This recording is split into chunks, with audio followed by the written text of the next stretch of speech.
Bonjour la famille, nous nous sommes retrouvés pour notre présentation de la formation liée à la blockchain. Comme nous vous l'avons annoncé, la formation est donnée de vive voix dans le centre de formation professionnelle Faithful Borders Corporation, le FPC Service, dont l'adresse vous est renseignée juste sur la vidéo.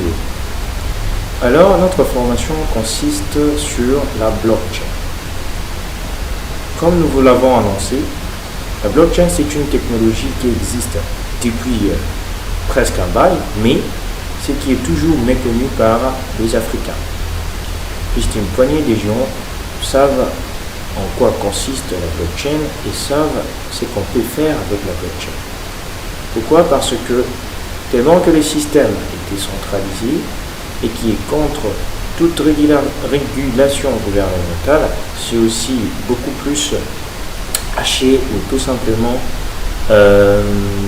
rendu inaccessible par le gouvernement. Pour ne pas entrer dans les détails, nous allons essayer rapidement de présenter cette formation et de vous dire pourquoi il est très important aujourd'hui que tous les Africains, particulièrement nos frères congolais, de pouvoir comprendre les fonctionnalités de la blockchain. La formation serait donnée dans un premier temps de vive voix pour les habitants de Congo-Kinshasa et par la suite l'intégralité de la formation sera mise en ligne sur YouTube. Selon une bonne définition que j'ai trouvée dans le site Blockchain France, et que la blockchain est une technologie de stockage et de transmission d'informations transparente, sécurisée et fonctionnant sans organe central des contrôles. Avant que je puisse vous expliquer cette définition, je descends d'abord à une définition que moi-même j'ai constituée, qui va vous aider facilement à comprendre la blockchain avec une définition tout à fait simple. La blockchain est une technologie qui permet l'achat, la vente, le stockage et l'échange de crypto-monnaies et qui est totalement décentralisée, donc n'est pas régulé par une institution financière ou une banque. Je m'explique. Dans la première définition, nous avons dit que c'est une technologie de stockage et de transmission d'informations qui rassemble toute la partie achat, vente et stockage de crypto-monnaies. Transparente, ce qui veut dire que toutes les informations sont à la portée de tout le monde. Toutes les informations qui se passent dans la blockchain est connu par tout le monde. Tout le monde peut voir toutes les transactions. Certainement, lorsque nous allons avancer avec la formation, nous allons vous expliquer comment en soi la blockchain fonctionne dans son intégralité, et comment est-ce que la blockchain est sécurisée et impossible à pirater, et pourquoi la blockchain fonctionne sans organe central. Ce qui veut dire que la blockchain n'est pas dépendante d'une institution financière ou d'un gouvernement. C'est tout à fait décentralisé, c'est un peu comme Internet. Ce qui veut dire que non, tout le monde peut y accéder, tout le monde peut utiliser, on n'a pas besoin de savoir ce que tu as, on n'a pas besoin de te contrôler, personne ne te contrôle, tu es libre, toi, avec ton argent. Alors, nous allons descendre maintenant pour parler de la crypto-monnaie. C'est quoi la crypto-monnaie? La crypto-monnaie est une monnaie virtuelle Internet qui n'a pas de représentation matérielle et qui est totalement décentralisée. Lorsque nous parlons de la décentralisation ou d'une monnaie décentralisée, ça veut dire qu'il ne dépend d'aucune institution financière. Alors, avant que je puisse entrer dans les détails avec cette explication, j'aimerais qu'on puisse d'abord voir dans la partie notée bien. Nous n'avons pas seulement une blockchain, mais nous avons des blockchains. Pourquoi? Parce qu'à la création de la blockchain, donc la principale, elle a laissé à ce que son code source soit ouvert. Il est open source, ce qui permet à ce que tout le monde a la capacité de pouvoir utiliser les codes sources de la blockchain pour en créer une blockchain. Ce qui lui fait en ce moment deux concurrents. L'une de blockchain hyper connue, c'est Coinbase. Alors, pour ne pas s'attarder ici, nous allons passer à la diapositive suivante. Mais avant tout, vous devez savoir qu'il y a trois sortes de monnaies existantes. Nous avons la monnaie des dieux, l'or et l'argent. Nous avons la monnaie fiduciaire, ou gouvernementale, le dollar, euro, yuan, livre sterling. Comme chez nous au Congo, nous avons le franc congolais. Et nous avons la crypto-monnaie, ou la monnaie du peuple. Par là, nous parlons de la fameuse Bitcoin.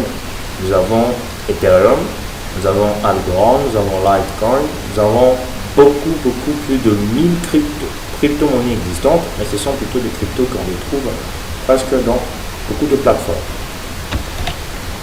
Voilà. Maintenant, je vais vous donner une différence entre un système centralisé et un système décentralisé.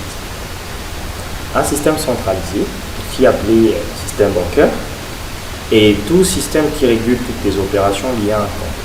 Dans le dépôt, le retrait, la transaction, et qui valide ou refuse toute opération. Certainement, nous avons déjà suivi des films où vous avez vous-même eu à les faire déjà, parce que ça s'est fait ici au Congo.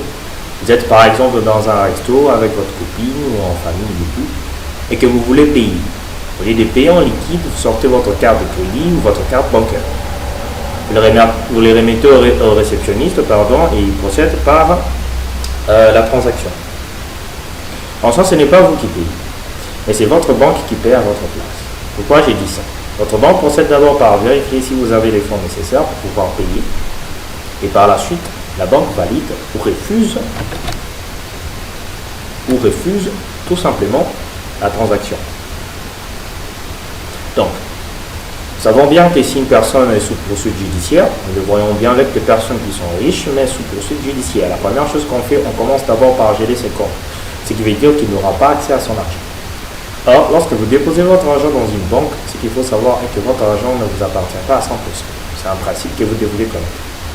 Parce que la banque a la possibilité de vous donner votre argent, et tout simplement de refuser de vous donner votre argent, peut-être pour une cause quelconque. La banque peut valider votre achat, et aussi refuser la validation de votre achat. Mais maintenant, vous allez voir le système décentralisé. Là, le transfert se fait PDP. PDP, c'est peer-to-peer, ce qui veut dire tout simplement que tout se passe entre un utilisateur et un autre.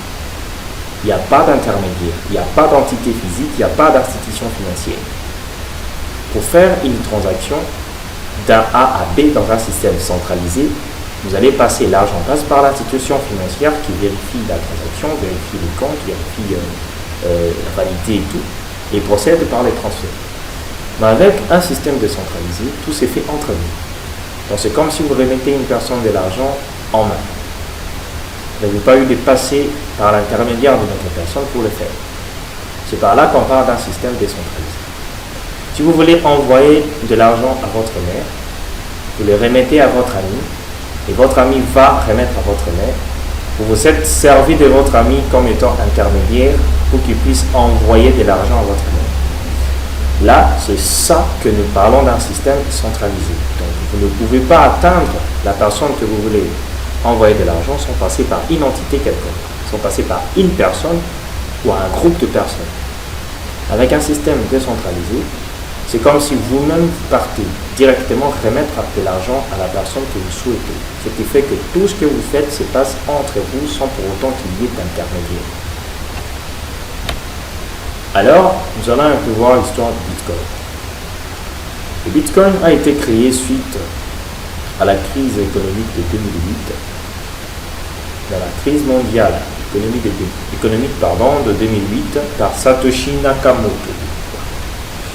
Certainement, ce qui est sûr, nous ne savons pas si c'est une personne ou un groupe de gens. Et ce qui est vrai est que son identité est restée secrète jusqu'à aujourd'hui. Personne ne sait à quoi il se ressemble. Est-ce vraiment un japonais? Peut-être c'est seulement un pseudonyme. Il n'est pas non plus japonais. Ça pourrait être aussi un africain, donc nous n'en savons rien. Et maintenant, comment est-ce que le Bitcoin est évalué? Le Bitcoin est évalué sous la loi de l'offre et de la demande. Quand il est beaucoup plus sollicité dans les marchés, il y a hausse de prix. Quand il est moins sollicité dans les marchés, il y a baisse des prix. Ce qui veut dire quoi? Certainement, je vais entrer en détail pour ceux qui vont participer à la formation, il s'agit d'une présentation. Lorsqu'il y a beaucoup plus des vendeurs, ok, que d'acheteurs, c'est par là qu'il y a baisse des prix. Mais lorsqu'il y a beaucoup plus d'acheteurs, ça veut dire des gens qui veulent en avoir que des vendeurs, le prix augmente parce qu'il y a des gens qui en ont besoin. Ce qui est rare coûte cher. Quand vous avez besoin, quand quelque chose est recherché, c'est par là qu'il devient cher. C'est comme l'or ou les diamants. C'est cher et non parce que c'est des diamants, mais c'est parce qu'il est rare. C'est ça. Donc quand ça devient rare dans le marché, il y a augmentation du prix. Et quand le Bitcoin est facilement retrouvable dans le marché, il y a une baisse des prix. Donc ça varie selon la loi de l'offre et de la demande. Je pense tout simplement que cette vidéo va vous aider à avoir une petite idée sur les crypto-monnaies, qui sont tout simplement ce que nous appelons par la monnaie du peuple. Tout se passe entre nous. Et le système centralisé, qui est tout simplement la monnaie gouvernementale, où dans tout ce que nous faisons, nous sommes régulés, nous sommes contrôlés par une entité quelconque qui peut accepter nos transactions et qui peut aussi enregistrer. Merci beaucoup, c'était Ronald Kabemba pour vous servir. Je pense que cette vidéo va vous plaire. Vous avez notre numéro juste en description pour réserver votre place à la méga formation sur la blockchain. Il y a d'autres choses qu'il faudrait que vous puissiez vraiment connaître sur ça et nous avons décidé de ne pas le mettre sur YouTube pour des raisons que nous allons vous le communiquer sur place pour ceux qui vont s'enregistrer et qui vont participer à la formation de une semaine qui ne prendrait que 4 jours de la semaine. Et à la fin de la formation, vous aurez une blockchain, vous aurez la capacité de pouvoir investir dans toutes les plateformes d'investissement en ligne, en même temps d'en faire des retraits. Vous aurez la capacité de pouvoir mieux gérer, mieux contrôler, sécuriser vos crypto-monnaies malgré la méga sécurisation de la blockchain. Vous allez apprendre tout ça avec nous. Ciao, merci.